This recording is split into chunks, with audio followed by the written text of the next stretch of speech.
Bonjour à tous, bienvenue à l'AWS Summit 2022, Paris 2022. Je m'appelle Mariam Belhadj et je suis Stage Specialist Solution Architect chez AWS et j'ai le plaisir d'être ici avec vous pour vous parler de la sécurisation de vos données et l'optimisation de leur coût de stockage avec Amazon S3.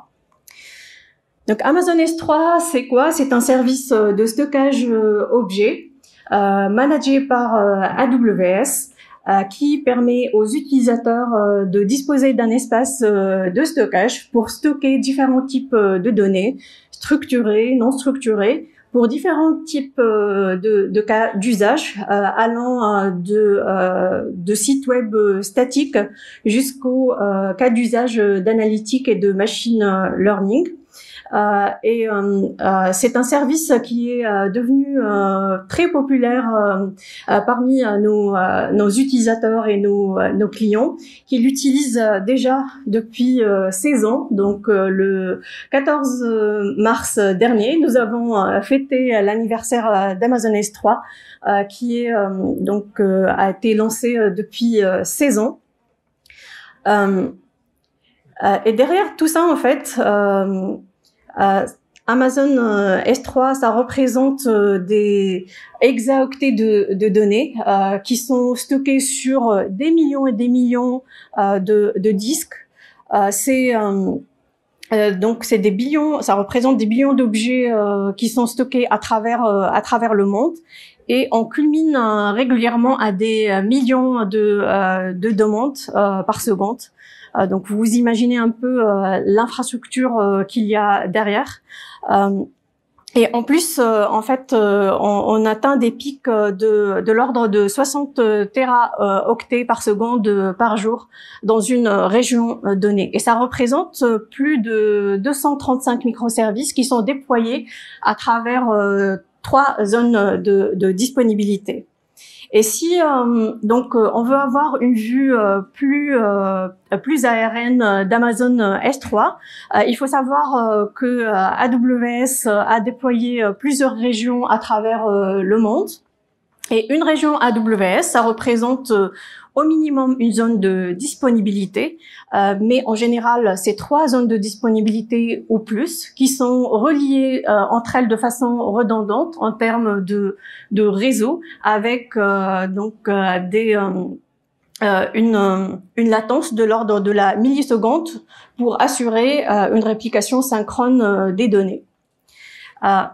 Et dans ces zones de disponibilité, donc vous avez au minimum un data center, mais en général c'est plusieurs data centers. Et au niveau de ces data centers, nous avons déployé des milliers de serveurs qui contiennent des disques magnétiques ou des disques flash ou SSD pour héberger les données de nos clients. Et toute cette infrastructure est gérée automatiquement par AWS. Puisque Amazon S3, c'est un service qui est complètement géré par AWS. Si vous êtes là aujourd'hui, c'est que vous vous intéressez à l'optimisation des coûts. C'est l'un des sujets sur lesquels j'ai beaucoup discuté ces derniers temps avec mes clients qui sont toujours à la recherche de moyens d'optimiser les coûts et de contrôler le budget qu'ils vont dépenser sur AWS et plus particulièrement sur Amazon S3. Et donc aujourd'hui, nous allons voir 4 piliers de l'optimisation des coûts d'Amazon S3. Donc d'abord l'organisation des données. Nous allons voir les mécanismes pour le faire. Et ensuite les exigences. Donc il faut vraiment avoir une idée claire de ce que vous souhaitez en termes d'exigences de performance, de disponibilité au niveau de vos applications. Et ça va de pair avec le bon dimensionnement et le choix de la classe de stockage la plus adéquate pour vos applications. Et bien sûr, une fois que vous avez mis en place tous ces mécanismes, il est important de continuer à surveiller, à analyser et à optimiser votre stockage sur Amazon S3. Au niveau de l'organisation de vos données, vous avez à disposition plusieurs mécanismes. Dans les préfixes, c'est l'équivalent des dossiers et des sous-dossiers dans le monde du stockage fichier. Donc, vous pouvez organiser vos données au sein de vos compartiments Amazon S3, par exemple par département ou par application. Et à cela s'ajoute le mécanisme de balisage. Vous pouvez ajouter des balises à vos objets au moment de leur création ou après, ou les deux à la fois. Et vous avez la possibilité de rajouter jusqu'à 10 balises qui sont mutables, c'est-à-dire que vous pouvez après les modifier selon l'évolution de vos applications et de l'utilisation de vos objets. Et donc ça vous permet de choisir la bonne classe de stockage qui répond à vos exigences et d'optimiser les coûts. Au niveau des exigences des applications, donc il est important de savoir à quoi correspond mon application, quel est son degré de criticité. Est-ce que j'ai besoin de répliquer mes données entre deux régions AWS pour me prémunir contre les risques de panne d'une région ou les risques d'accès malveillant? Est-ce que mes applications sont sensibles en termes de temps de réponse? Est-ce que j'ai besoin d'accéder à mes données en quelques millisecondes ou est-ce que je peux tolérer l'attente de quelques minutes à quelques heures pour accéder à mes données? Et ça, on va le voir plus tard, ça va être décisif par rapport au choix de la classe de stockage Amazon S3. La disponibilité également, c'est un des critères que vous devez évaluer. Et à cela s'ajoute donc la fréquence d'accès à vos objets. Ça, c'est un des critères aussi les plus importants pour mettre en place les mécanismes d'optimisation des coûts. Si vos données ou vos objets sont fréquemment accédés, donc vous allez les mettre sur les classes de stockage chaudes.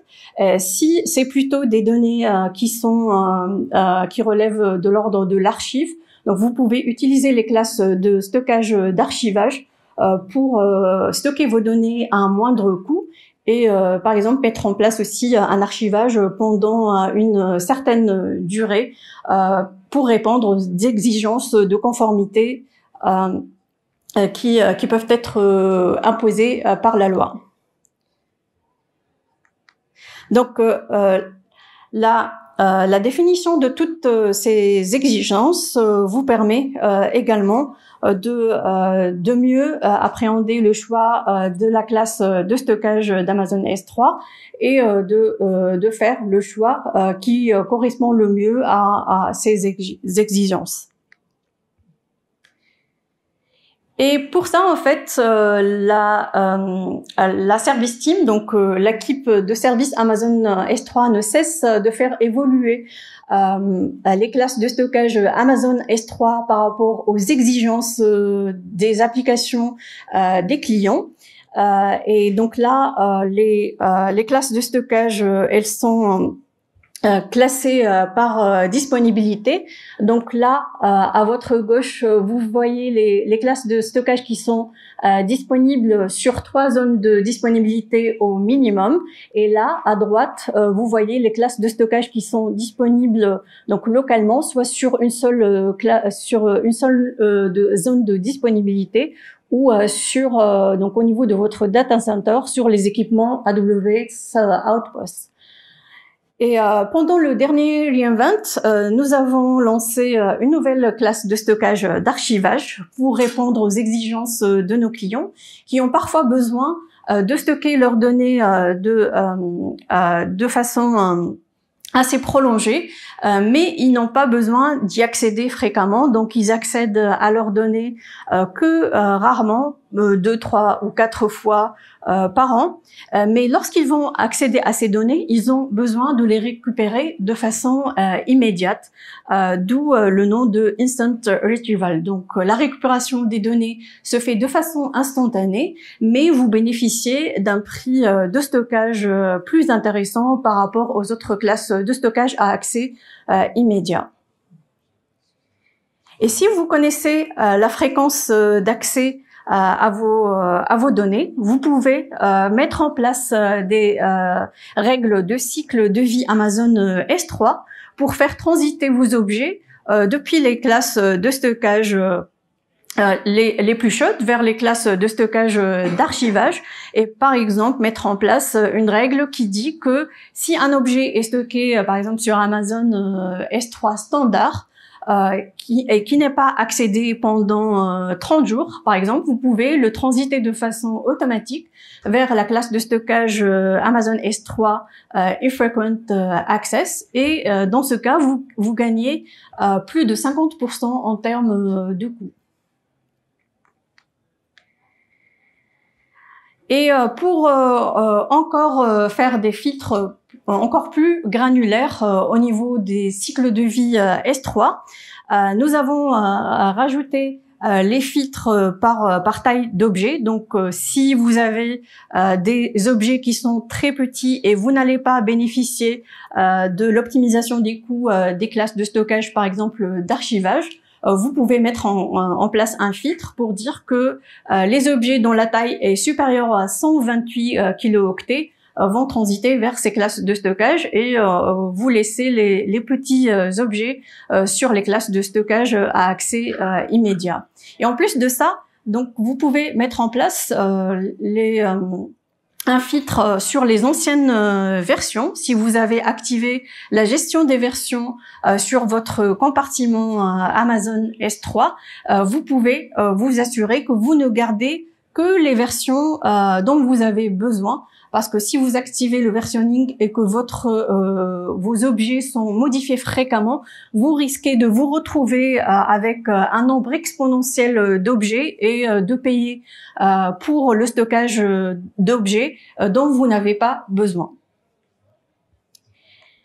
Et dans le cas où vous ne connaissez pas la fréquence d'accès à vos objets, il vous est possible et même recommandé d'utiliser la classe de stockage Amazon S3 Intelligent Tiering, qui est recommandée pour les données qui sont dont la fréquence d'accès n'est pas connue. Et donc cette classe vous permet d'automatiser la transition de vos objets entre différents niveaux d'accès. Donc on a les trois premiers niveaux, excusez-moi.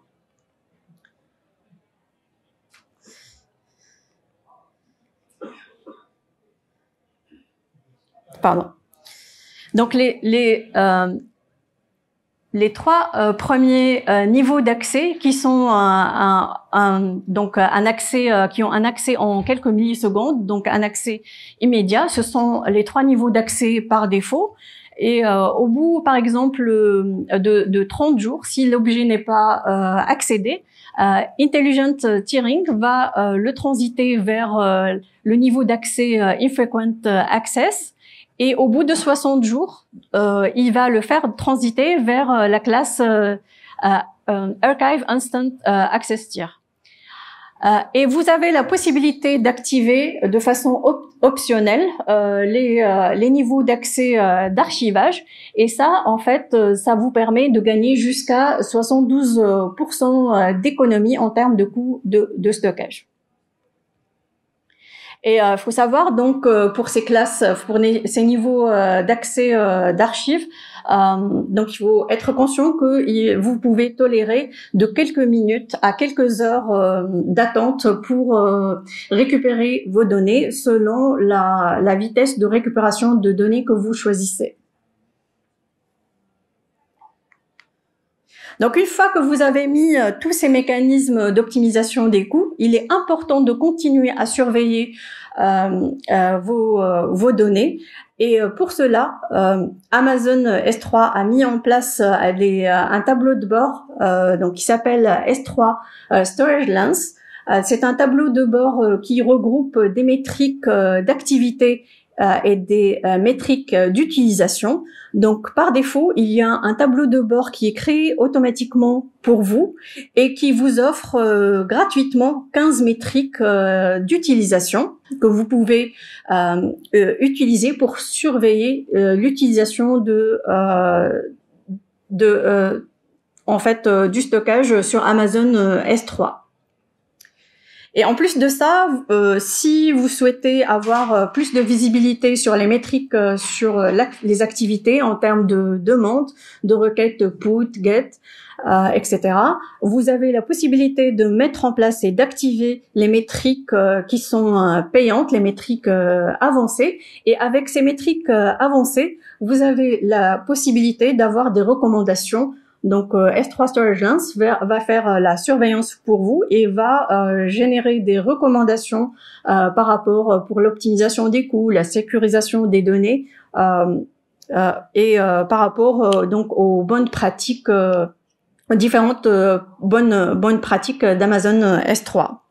Et en plus de ça, donc pendant le dernier reInvent, nous avons lancé l'intégration avec le service CloudWatch, qui est le service de surveillance d'AWS. Et donc, vous avez la possibilité d'activer ça au niveau, lorsque vous activez les métriques avancées sur Storage Lens. Et dans ce cas, les métriques seront publiées de façon automatique sur CloudWatch. Et donc, vous pouvez construire des tableaux de bord qui regroupent plusieurs services par application. Par exemple, si l'application, elle utilise du stockage Amazon S3 ou aussi du DynamoDB, vous pouvez regrouper tout ça dans un seul tableau de bord CloudWatch. Et en plus, vous avez la possibilité d'utiliser l'API CloudWatch pour l'intégrer avec les solutions d'observabilité partenaires. Et ça vous permet donc de tout regrouper dans un seul et unique outil. Donc ça, c'était l'aspect d'optimisation des coûts. L'un aussi des sujets qui est vraiment très important pour nos clients, c'est la sécurisation des données. Et ça, c'est un sujet qui est de plus en plus important et abordé lors des discussions avec nos clients. Et aujourd'hui, nous allons le voir au niveau de quatre piliers.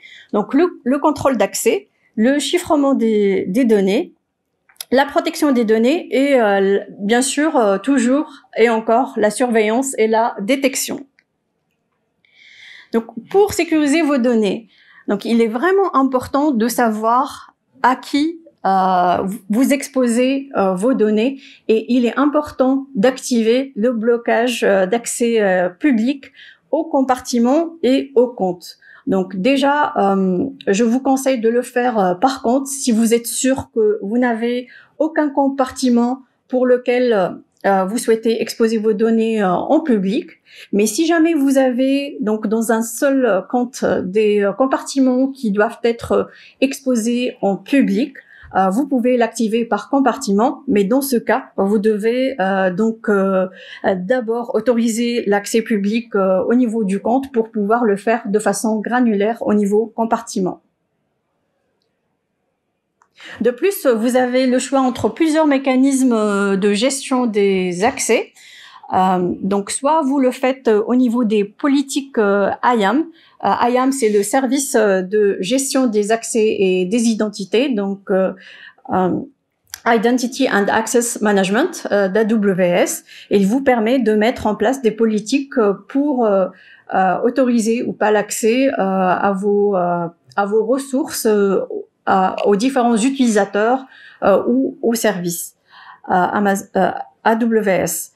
Et au niveau Amazon S3, en fait, il y a deux mécanismes qui s'offrent à vous.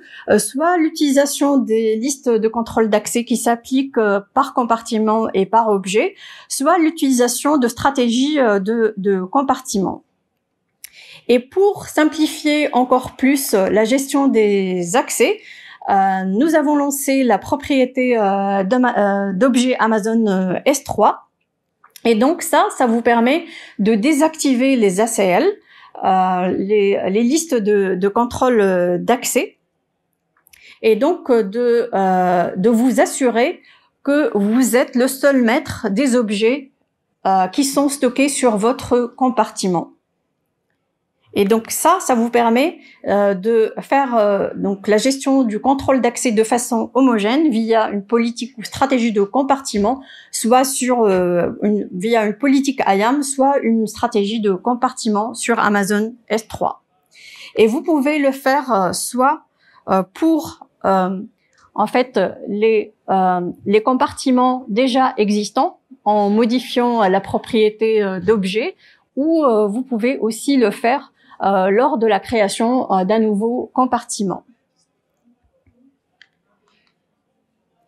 Et si vous avez des applications qui sont en prémisse dans vos data centers et qui ont besoin d'accéder à Amazon S3, vous pouvez utiliser ce qu'on appelle AWS Private Link pour vous assurer que vos données ne transitent pas par l'internet public, et donc vous utilisez une connexion privée, par exemple comme une connexion direct connect entre votre data center et un point de présence AWS, pour vous assurer que toutes vos communications, donc entre vos applications au data center et Amazon S3, sont privées, vont passer sur un lien privé. Et donc vous maîtrisez l'architecture réseau de bout en bout, et vous savez par où transitent vos données. Et si vous avez des compartiments qui contiennent des données qui sont partagées entre plusieurs applications ou plusieurs services, ou entre des services sur AWS et des services sur votre data center, vous pouvez utiliser les points d'accès S3 pour attribuer des droits d'accès de façon granulaire par application ou par service, et de façon donc personnalisée au niveau des objets et des données partagées. En plus de ça, vous pouvez utiliser les mécanismes de chiffrement de données, que ce soit côté client via l'utilisation du SDK de chiffrement Amazon S3, en transit en activant l'utilisation du protocole HTTPS, ou encore au repos. Et dans ce cas, donc, vous utilisez ce qu'on appelle server-side encryption, donc le chiffrement côté serveur, et vous avez le choix entre l'utilisation de clés de chiffrement qui sont gérées par Amazon S3, ou bien les clés de chiffrement qui sont gérées par le service de gestion de clés KMS, Key Management Service, ou encore vous pouvez utiliser votre propre clé de chiffrement.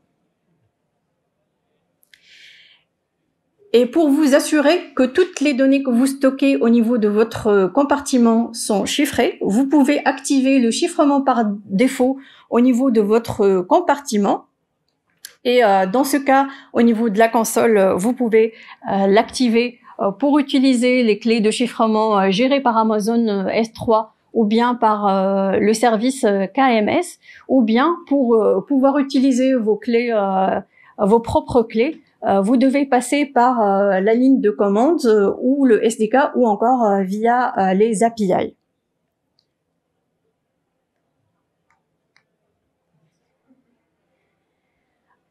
Et pour aller encore plus loin, si vous avez besoin de protéger vos données, par exemple contre la panne d'une région, ou bien contre les accès ou les actes malveillants, vous pouvez activer la réplication de vos données soit au sein d'une même région, soit entre deux régions AWS, et vous pouvez contrôler le temps de réplication.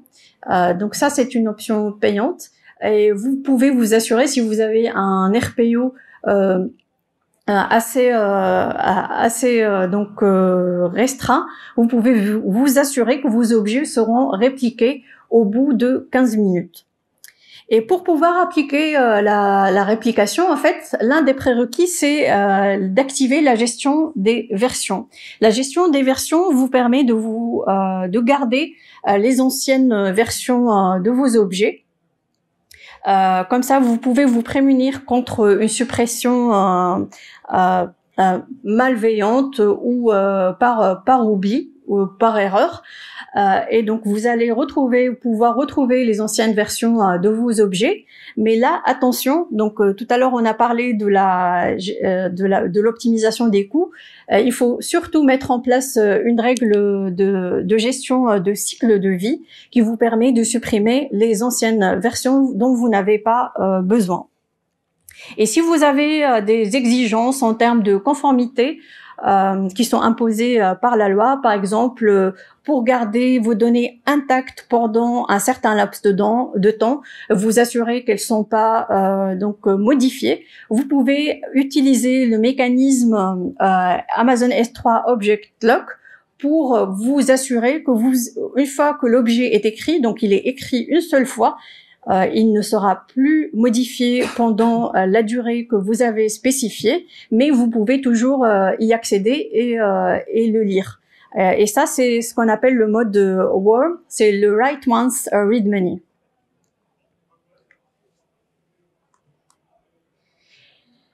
De plus, vous avez la possibilité d'activer S3 Access Analyzer. L'activation de S3 Access Analyzer se fait au niveau du service IAM et ça vous permet d'avoir une analyse des autorisations pour les compartiments au niveau d'une région AWS et donc, ça vous fournit un tableau de bord simple pour détecter, par exemple, les compartiments sur lesquels l'accès public est activé. Ou si jamais vous avez partagé vos données avec des comptes externes, que ce soit donc au sein de votre organisation ou à l'extérieur de votre organisation. Donc là, comme vous pouvez le voir ici, donc au niveau de la modification de la stratégie de compartiment, donc ici vous pouvez donc une fois que vous avez modifié la stratégie de votre compartiment, vous pouvez activer l'Access Analyzer qui lui va vous afficher, par exemple ici, il va vous alerter sur le fait que vous avez partagé vos données avec un utilisateur ou un compte externe.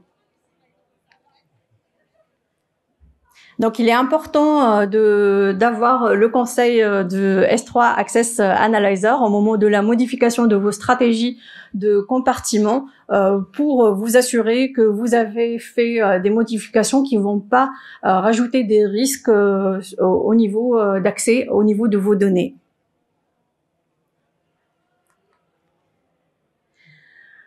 Donc, j'ai préparé une démonstration de l'outil S3 Storage Lens parce que c'est un outil qui vous permet d'avoir une visibilité sur les métriques vous permettant à la fois d'optimiser les coûts de stockage sur Amazon S3, mais aussi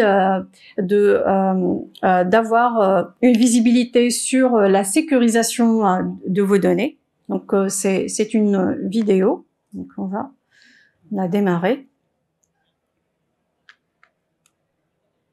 Donc, lorsque vous accédez donc à la console AWS au niveau du service S3, vous avez déjà une vision sur ce que vous stockez sur Amazon S3, sur le nombre d'objets que vous stockez et la taille moyenne de vos objets. Donc là, vous voyez que j'ai beaucoup de petits objets. Et depuis là, vous pouvez accéder donc au tableau de bord qui a été créé par défaut pour vous sur S3 Storage Lens. Donc là, nous allons atterrir sur ce tableau de bord qui est complètement gratuit. Et qui vous permet d'avoir donc une visibilité sur les 15 métriques d'utilisation qui sont gratuites et qui sont mises à disposition pendant 14 jours et qui couvrent les aspects d'optimisation de coûts et de sécurisation des données. Et donc ici, vous pouvez combiner, faire le choix des métriques que vous souhaitez visualiser et combiner jusqu'à deux métriques et faire une observation à travers le temps. Et vous pouvez avoir une vision par région et par classe de stockage. Donc là, vous voyez que la plupart de mes objets sont stockés sur Amazon S3 standard. Et en fait, vous pouvez faire des filtres en fait sur que ce soit au niveau du compte, du compartiment, des classes de stockage ou encore au niveau de la région.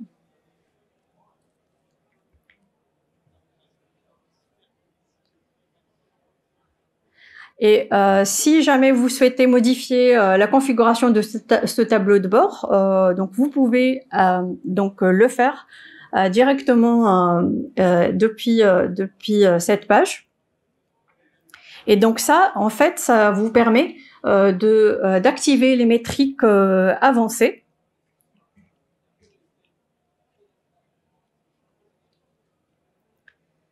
Et ça, si jamais vous l'activez, le tableau de bord devient payant.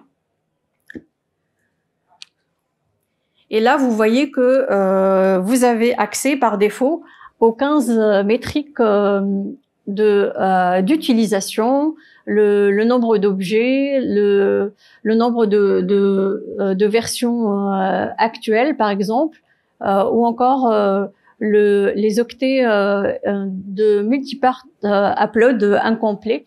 Ça, c'est une métrique intéressante à surveiller si vous êtes amené à stocker des objets, de gros objets, et de devoir les découper en petits morceaux. Si jamais il y a des erreurs, vous vous retrouvez avec des parties qui sont incomplètes.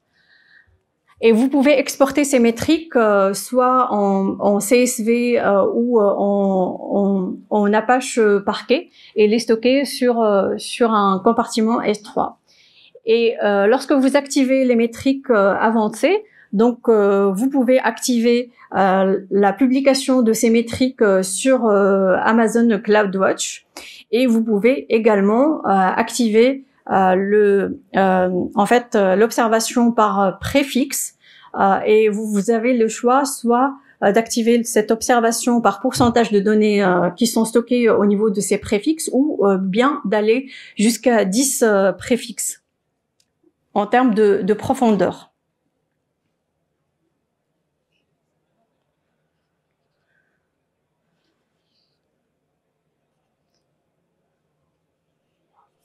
Donc là, vous voyez les 14 métriques d'activité qui ont été rajoutées au niveau des métriques avancées. Donc c'est essentiellement les demandes, les requêtes get, put, etc.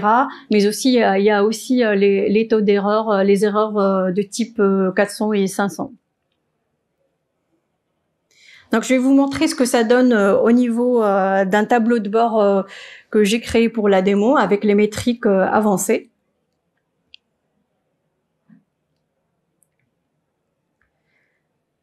Donc là, vous voyez que le préfixe se rajoute au niveau des filtres. Donc vous pouvez même filtrer par préfixe.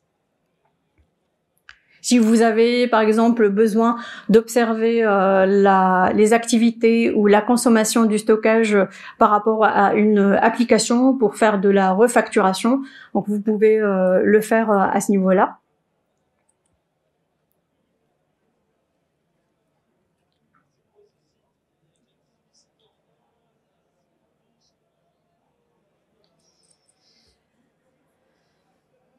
Et donc là, vous voyez, vous avez des recommandations par rapport au changement, si jamais il y a un comportement différent par rapport à ce qui est habituel. Vous avez une alerte. Et là, vous avez la possibilité d'avoir donc les métriques par rapport à l'optimisation des coûts, comme par rapport au pourcentage des versions anciennes. Si vous voyez que ce pourcentage est important, ça veut dire que vous êtes en train de payer le stockage pour des versions dont vous n'avez pas besoin. Et au niveau de la protection des données, donc vous avez des métriques intéressantes comme le pourcentage d'octets chiffrés. Et là, vous voyez par exemple qu'il y a une recommandation donc d'activer le chiffrement par défaut pour s'assurer que toutes les données qui sont stockées sur les compartiments S3 sont bien chiffrées.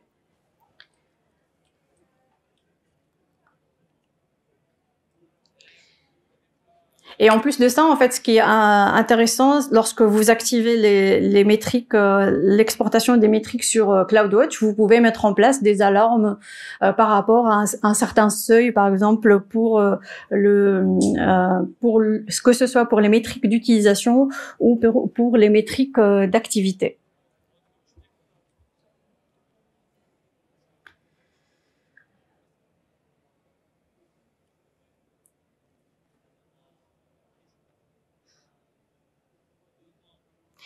Et là, bien sûr, vous pouvez combiner les métriques et vous pouvez avoir donc remonter dans le temps pour les métriques.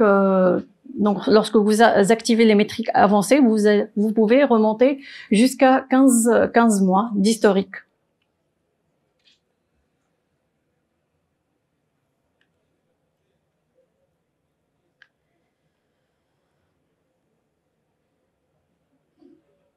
Donc là, par exemple, je vais choisir le pourcentage d'objets chiffrés pour observer à partir de quand ce pourcentage a commencé à diminuer.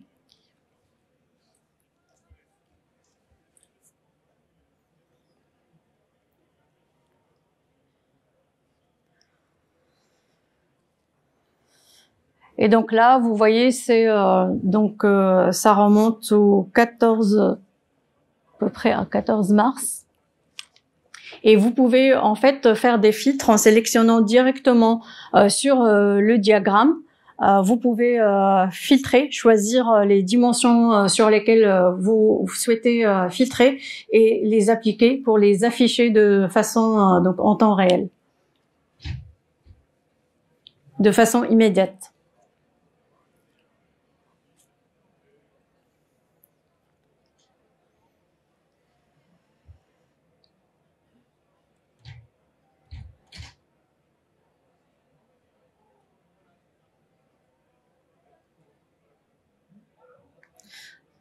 Donc voilà, c'est tout ce que je voulais vous montrer pour la partie démo. Et donc là, pour récapituler, donc pour optimiser les coûts de votre stockage, il est vraiment primordial de connaître les exigences de vos applications en termes de performance, en termes de disponibilité, pour faire le choix le plus adéquat au niveau des classes de stockage. Bien sûr, il est important d'organiser vos données, que ce soit à travers les préfixes ou les balises. Ça vous permet, par exemple, de mettre en place des règles de gestion de vie pour optimiser les coûts de votre stockage. Et en plus, vous pouvez donc utiliser Amazon S3 Intelligent Tiering par défaut si vous ne connaissez pas la fréquence d'accès à vos données. Et donc, vous pouvez profiter du coût le plus bas sur le marché pour stocker vos archives sur la classe de stockage Amazon S3 Glacier Deep Archive. Et bien sûr, continuez toujours à surveiller et analyser et améliorer les mécanismes de gestion et d'optimisation des coûts à travers les outils Amazon S3 comme le S3 Lens qu'on vient de voir tout à l'heure. Et pour sécuriser vos données, donc toujours bloquer l'accès à vos compartiments, que ce soit au niveau du compte ou au niveau du compartiment de façon granulaire. Si jamais vous n'avez pas besoin que vos données soient publier en fait, accéder de façon publique. Et sécuriser vos données avec les politiques IAM et les stratégies de compartiment en désactivant les ACL. Et surtout aussi veiller à chiffrer vos données, activer le chiffrement par défaut au niveau des compartiments et chiffrer vos données en transit. Et utiliser les liens, le private link pour vos applications en prémisse pour accéder depuis vos data centers à vos données qui sont sur Amazon S3. Et si jamais vous avez des données qui sont partagées, utilisez S3, les points d'accès S3. Et utilisez S3 Access Analyzer pour vérifier les modifications des stratégies au niveau de vos compartiments. Pour aller plus loin, en fait, je vous invite à aller consulter AWS Skill Builder. Il met à disposition des ressources gratuites, des formations, des cursus. Ça vous permet de gagner, donc de passer à des examens. Par exemple, on a lancé le badge Amazon de stockage objet et de stockage en mode bloc. Donc, je vous invite, si vous êtes intéressé, à aller suivre ces cursus. Et si vous souhaitez aller encore plus loin et vous former sur AWS et passer les certifications, donc vous avez aussi des ressources qui sont mises à disposition. Je vous remercie pour votre attention. Et surtout, n'hésitez pas à nous laisser un feedback pour nous aider à nous améliorer pour les prochaines fois. Merci beaucoup. Bonne soirée.